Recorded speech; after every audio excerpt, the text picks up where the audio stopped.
माँ और बच्चे का ब्लड ग्रुप डिफरेंट हो तो उसकी वजह से कुछ कॉम्प्लिकेशंस आ सकती हैं, जिसमें एक कॉमन और सीरियस कॉम्प्लिकेशन जो हम देखते हैं उसको हम रीसेस डिजीज़ कहते हैं। अगर माँ का ब्लड ग्रुप नेगेटिव हो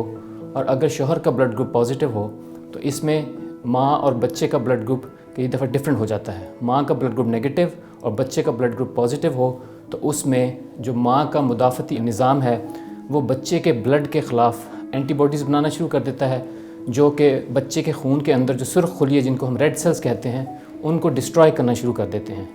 इस अमल की वजह से बच्चे के अंदर जो दो सीरियस कॉम्प्लिकेशंस आती हैं उसमें एक तो अनीमिया जिसमें खून की शदीद कमी और दूसरा जॉन्डस जिसमें यरकान बहुत ज़्यादा हो जाता है। इन दो कॉम्प्लिकेशंस को हम रीसेस डिजीज़ कहते हैं और अगर इसकी ट्रीटमेंट बर वक्त ना की जाए बच्चों में बहुत सी कॉम्प्लिकेशंस हो सकती हैं, ब्रेन डैमेज हो सकता है और कुछ सीरियस केसेस के अंदर बच्चों की जान भी जा सकती है।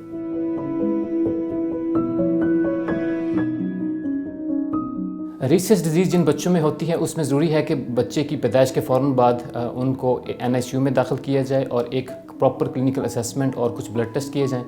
कुछ बच्चे जिनमें माइल्ड रीसेस डिजीज़ होती है उनको हम फोटोथेरेपी के ज़रिए ट्रीट करते हैं, जिसमें हम न्यूबॉर्न बेबीज़ को ब्लू लाइट के ज़रिए ट्रीट करते हैं और उससे उनका जॉन्डस लेवल जो है वो कम हो जाता है।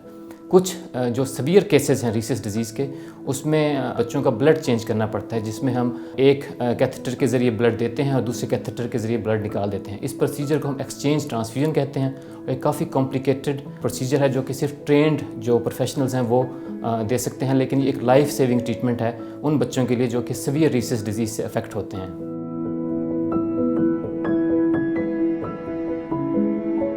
रीसेस डिजीज़ से जो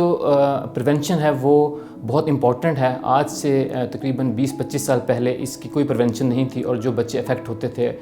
उनको हमें एक्सचेंज ट्रांसफ्यूजन फोटोथेरेपी के ज़रिए ट्रीट करना पड़ता था और कोई प्रिवेंशन नहीं थी।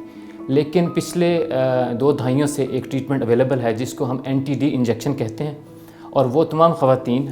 जो कि जिनका ब्लड ग्रुप नेगेटिव है और उनके बच्चे का ब्लड ग्रुप पॉजिटिव हो उनको प्रेगनेंसी के दौरान और डिलीवरी के 72 आवर्स के अंदर ये इंजेक्शन दिया जाता है, जिसकी वजह से या तो अगले जो बच्चे हैं वो अफेक्ट नहीं होते रीसेस डिजीज़ की वजह से और या अगर वो अफेक्ट हों भी तो उनमें जो बीमारी की शिद्दत है वो बहुत कम होती है।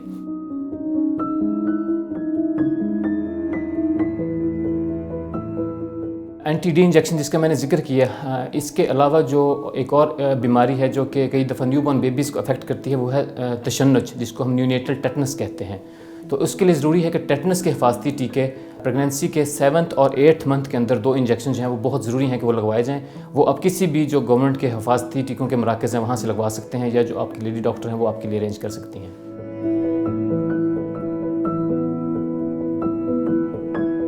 बच्चे के लिए जो सबसे बेस्ट मिल्क है वो माँ का दूध है, इसलिए मेरी तमाम जो ख़वातीन हैं उनसे गुजारिश है कि हमल के दौरान ही आप अपने आप को ज़हनी तौर पे उस तरीके से तैयार करना शुरू कर दें कि आपने सिर्फ अपने बच्चे को अपना दूध पिलाना है। अगर आप मेंटली प्रिपेयर्ड होंगे प्रेगनेंसी के दौरान और हमल से पहले कि जैसे ही बच्चा डिलीवर हो विदिन 30 to 60 मिनट्स जो पहली फीड है वो माँ के दूध की होनी चाहिए। तो माँ का दूध सबसे बेस्ट है और जितना आप अपने बच्चों को बॉटल फीड से और फार्मूला मिल्क से दूर रखेंगे आपके बच्चे उतने ही ज़्यादा सेहतमंद होंगे।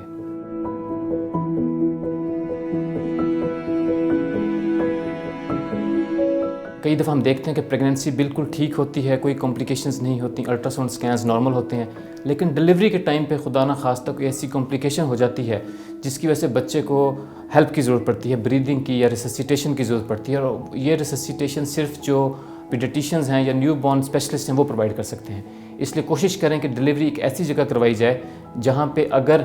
आपके बेबी को किसी भी हेल्प की ज़रूरत पड़े तो वो टाइमली मैनर में प्रोवाइड की जा सके।